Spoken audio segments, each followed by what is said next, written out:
Okay? Ba't umiiyak-iyak ka? Ha? Masaya lang sa masaya? Oh!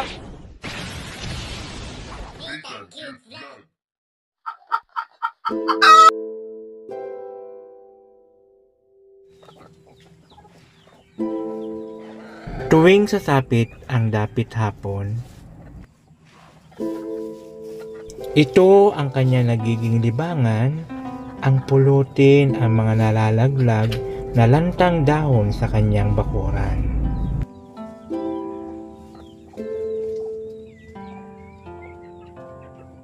Sa kabila ng kanyang kalagayan, ay pilit na lumalaban si Kuya Arnaldo at ang tanging isang kamay na lamang ang kanyang nagsisilbing mga paa.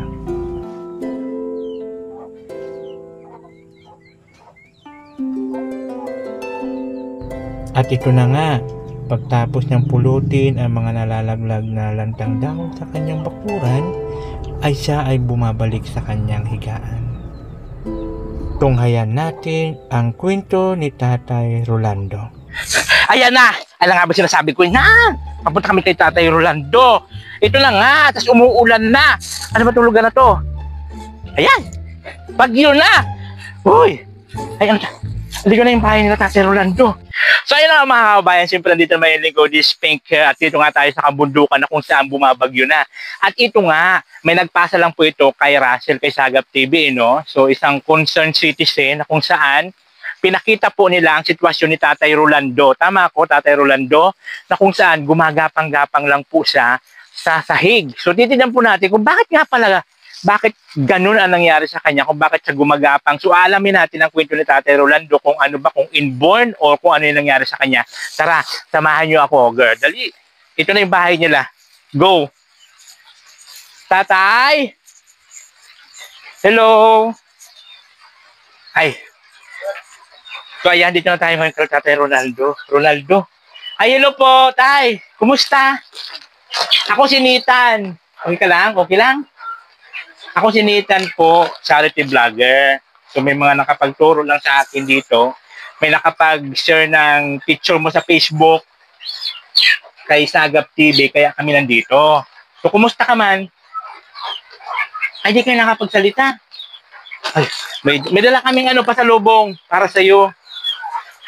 Ayan. Okay? Ba't umiiyak-iyak ka? Ha? Masaya lang sa masaya? Oh, sino kasama nyo dito? Ay, di pala siya nakakapagsalita, mga kaubayan. Di pala siya nakakapagsalita. Si Tatay Rolando, di nakakapagsalita. Ah, masaya ka po. Sa dala namin, masaya. Para po sa'yo talaga yan. Para sa'yo yan, no? Kasi inano sa Facebook, may nag-share, tapos pinasa kay Sagap TV, kay Sagap. Tapos, kaya ka namin pinuntahan. Super layo. Ang layo-layo. Ang daanan namin, sigsag-sigsag, puro tubuhan. Ayun. So ito mga kabayan, hindi lang po siya nakakapagsalita, pero nakakarinig po siya. Nakakarinig siya, hindi lang siya nakakapagsalita. So maganda sana kung meron tayong makausap kasi gusto natin malaman kung ano yung nangyari sa kanya, kung bakit nagkaganon po, kung bakit hindi siya makapagsalita at hindi siya makalakad. So actually meron kaming video na nag-ano siya dito, kaya lang umulan, kaya pumasok na lang po. Anong pagkain mo pala? Anong pagkain mo? Ito yung pagkain ni ni Tatay Rolando. Anong pagkain mo? Sardina sa kanin. Nakakapagluto ka pa? Nakakapagluto rin po kayo? Ay, Diyos ko mga kabayan, ito po yung pagkain ni Tatay Rolando, oh. Sardina sa kanin. Buti nakakapag buti nakakapagsain pa po kayo, Buti kaya nyo pa paano yung papunta ka doon? Paano ka pupunta doon? Gagapang-gapang din. Ay, na tayo? Diba? Dapat may kasama ka dito. Chicks! Wala? Walang chicks? Para mayroong mag-aalaga sa'yo, may magbabantay, may magsasain. Maglaba man, paano maglaba? Kung may chicks ka dito, may maglalaba sa'yo. May maghihilot-hilot sa'yo, ganyan-ganyan. Ayaw mo? Ayaw mo. So, ayan, no? So, dapat may chicks ka dito para mayroon kang kasama. May tao pala dito. Ay, si Kuya. Kuya, sinitan po, sinitan. Charity vlogger po. So, ano po kayo ni ano? Buong magpinsan na po. Magpinsang buo. So, ano po ito? Di po siya nakapagsalita, Kuya? Hindi. Ay, di pala siya nakapagsalita. Ano po yung nangyari sa kanya, Kuya? May stroke po siya, sir. Na-stroke. So, ilang taon na po siya ganito? Ano po, sa Maynila, nag-2 taon na siya. 2 taon. So, bago siya po, ibig sabihin, lumuwas na ng ano, okay pa siya. Okay po. Ba't ano naging trabaho po niya sa Maynila? Ano siya, sir, yung manglalangis siya. Yung mga yusogin. So matagal po siya doon, nagtrabaho. Matagal po. Ang asawa niya po, wala po siyang asawa? Wala po. Wala ka man, hindi ka nag-chicks? Walang chicks? Di wala, ilan po sila magkakapatid, Kuya? Ano sila? 6 na lalaki. Lahat lalaki. So asa na po yung mga kapatid niya? Yung sinundan niya, namatay na. Okay. So kayo po yung kasama niya dito? Yung kapatid niyang, sinundan ng bunso. Ay, saan po kayo nakatira, Kuya? Dun sa Okay. So mayroon talaga siyang kasama na dito. kapatid niya. Saan man po yun? Tumulong dun sa, kasalan. Ayun, tumulong pala sa kasalan. So pagbalik doon, may karne, may pagkain. Meron dala. So, ilang taon na po siya ganito, Kuya? May tatlong taon na. Ay, ganun. 3 taon na siya na pagapang-gapang na lang. Kawawa man si Kuya. Sabi ko nga, maghanap ng asawahin, chicks. Para mag-alaga. Siguro, sir, hindi naman niya talagang mag-asawa kasi yung binata pa siya, bata pa siya. Wala na sa isip na siguro mag-asawa. Ay, wala talaga siyang isip mag-asawa. Panay biling itong 1/4 na karne. Ibig sabihin, wala talaga siyang na mag-asawa. Wala sabi. Pero yung mga magulang niya po, buray pa po. Wala na po. Wala na rin mga... Patay na lahat. Yung, okay. So, ang nag-aalaga sa kanya, yung kapatid niya lang po. Niya Opo. talaga. Ano po trabaho ng kapatid niya? sa tubuan lang, sir. Nagtapas ng tubo.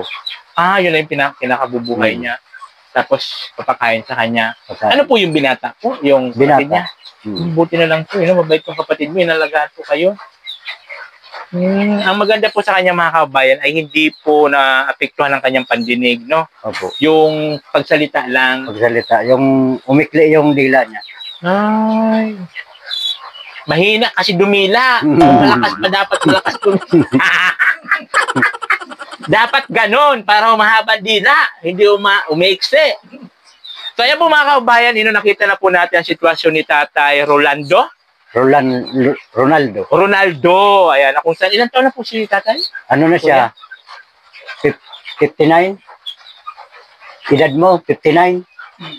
Ayun, 59 na po si Tatay, si Kuya, 59 at single po available.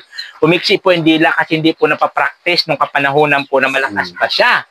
Yun tayo dapat pernactice mo yun ng pernactice. Dila-dila sa Maynilaan. Tapos si Kuya naman po, anong pangalan niya, Kuya? Esperidion. Esperidion. Ilan taon na po kayo? 55. So bali, inabot-abutan nyo na lang po sila dito. Opo. So itong lupa po, kanino po ito? Sa tatay ko. Okay. So buti naman pala sa kamag-anakan lang po itong pinapatira kayo dito ng mo. So ayan po mga kabayan, nakita na po natin ang sitwasyon po ni Kuya na kung saan ang kanyang pagkain. Di ba? So maraming salamat siyempre sa sa nag-share kay Sagap.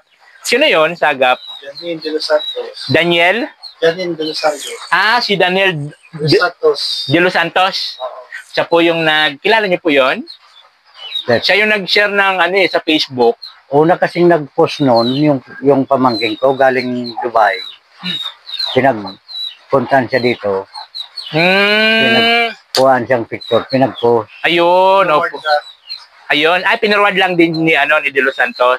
Kaya nakita po ni Sagap TV, kaya po kami napapunta dito. Kaya nga po, so pagpasensyahan niyo na po yung pasalubong namin na bigas, saka yan, may dilata po dyan, may noodles, may kape, asukal, So sabi ko nga, pagka medyo may maroon pa pong makakita na iba at magpaiabot po ng tulong, iabot po namin sa inyo. So sa ngayon po, yan po muna yung dala namin, kuya, no?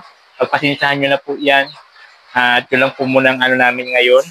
At meron din ako dito kahit papaano pang ulam, ayan, pang dagdag nyo po sa ano, ha?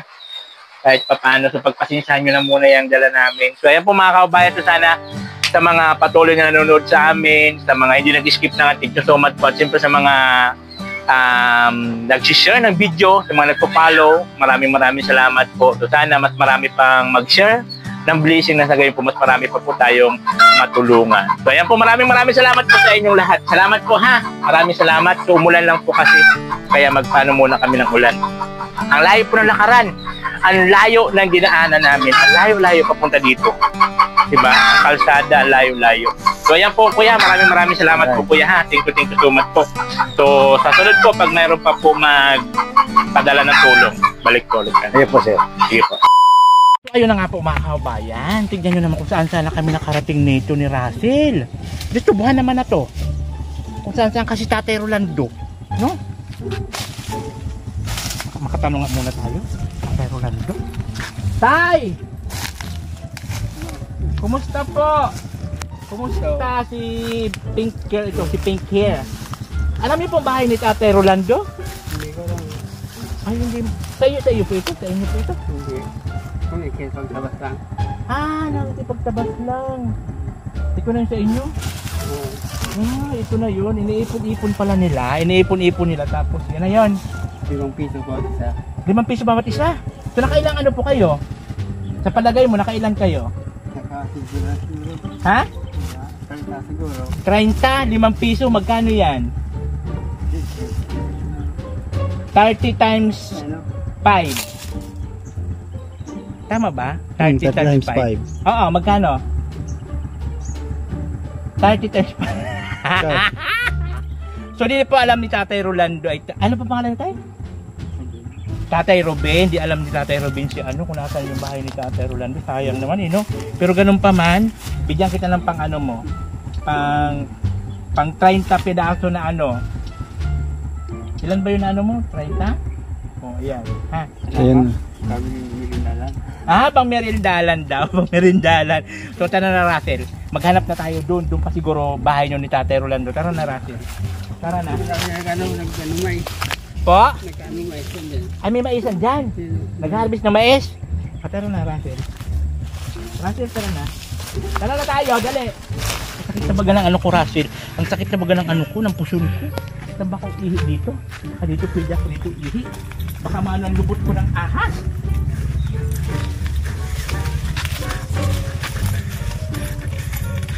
Ayaw, di ma. Bang. Kasi pa pag mga matatanda na, ganun talaga umihi. Tinatagtag na lang yun. Ginaganyan na lang yun. Di ba ka dito? Dito yung Tatay Rolando. Dito siguro yun. Ano ba tayo? Naliligaw na yata ako. Ano ba ito kung saan sana ako nakalusot? Wala pa rin si Tatay Rolando. Sana kayo yung bahay ni Tatay Rolando na yun? Russell, sana ba yung bahay ni Tatay Rolando kung saan mo na baga ako dinadala, Russell? Ay ano na tayo? Anong oras na? Saan kayong bahay?